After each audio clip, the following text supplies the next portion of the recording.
Good afternoon. Here is video number 2, an introduction and lesson to the work of Samuel Taylor Coleridge.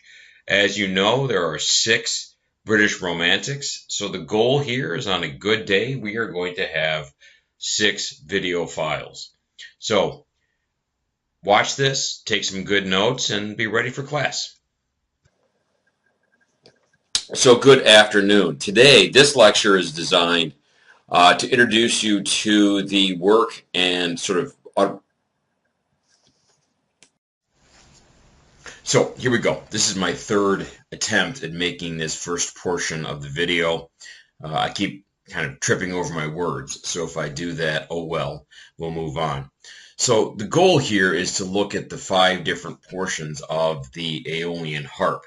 Now, it is spelled a couple different ways. The notes I'm using right now spell it E-O-L-I-A-N. Just make sure that you are consistent in your spelling. So, this is a love poem. The opening stanza is relatively straightforward. The speaker of the poem is talking to his thoughtful Sarah, who we know to be his fiancée. So I think that's going to be significant. We also are made aware of the nature imagery, the rustic cottage, the niceties outside, those kinds of things. We know it's the evening. And Coleridge here indicates that there are flowers of myrrh and jasmine. So certainly a nice, majestic, yet peaceful and calm environment where the poem is taking place. We know that the 2 flowers are symbols of love and innocence. So that adds sort of to the theme of the poem, at least at its start.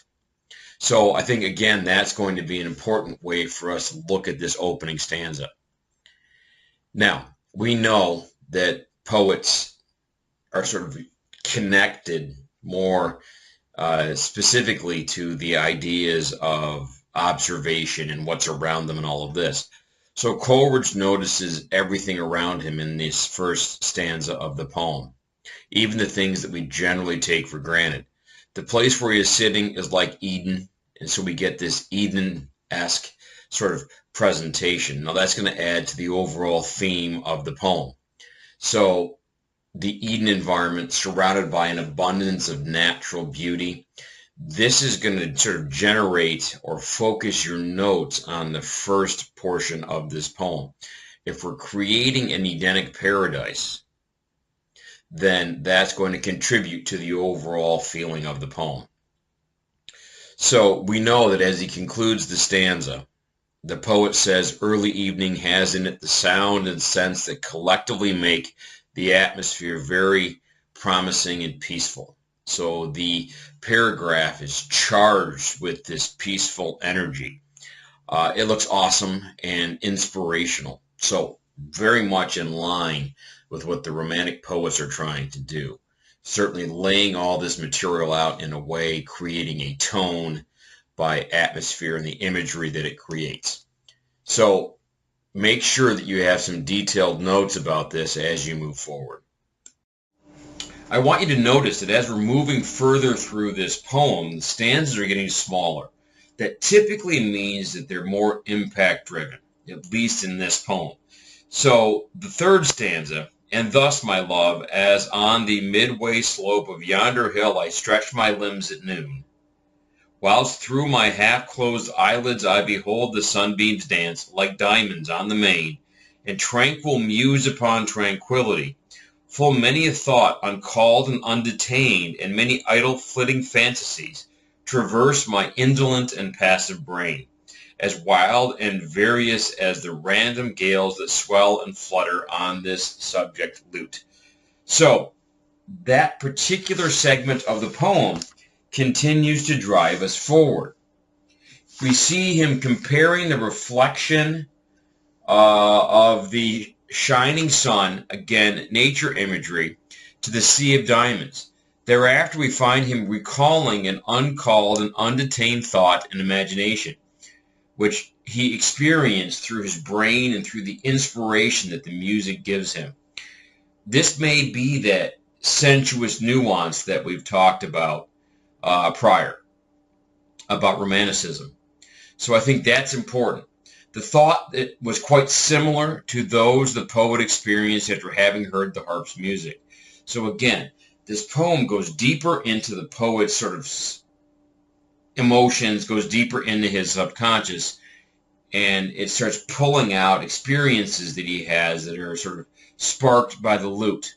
The poet says, just as a melodious sound is created by a harp as a result of the wind blowing across the strings of a lute, similarly, a natural force brings about the creative spur that flies across his beliefs. So this one inspiration of music drives our character to a deeper understanding of his own feelings. Very touchy-feely, very kind of emotional. Not everybody's going to get this on their first go-through. It's why you have to have a copy of the text in front of you. Now, since one of your classmates borrowed my book and I don't have it, I'm looking at material here I just printed it off, so it was easier for me to review the poem. So again, walk yourselves through this particular lesson because I'm going over and I'm offering you feedback about the stanzas of the poem. The difficulty comes in when you don't match up the notes I'm giving you with the actual text of the poem. So that's what I really want you to be doing as you move through this lesson. Okay, this is going to be a self-contained, only thing you're going to have to work on for one day. So make sure that you are putting all those things together as you're doing this homework. Here we are at the end of another flipped lesson. Now remember that this one will go into PlayPosit, so I will evaluate that you've done it based upon PlayPosit, not whether or not you watched it on YouTube. So watch it at the link that I provide as opposed to going off on your own. This is going to help us in our understanding of the two lake poets. So again, take notes, keep this in your repertoire. You will see it most specifically in the final exam at the end of the semester. So again, I wish you the best and have a terrific day.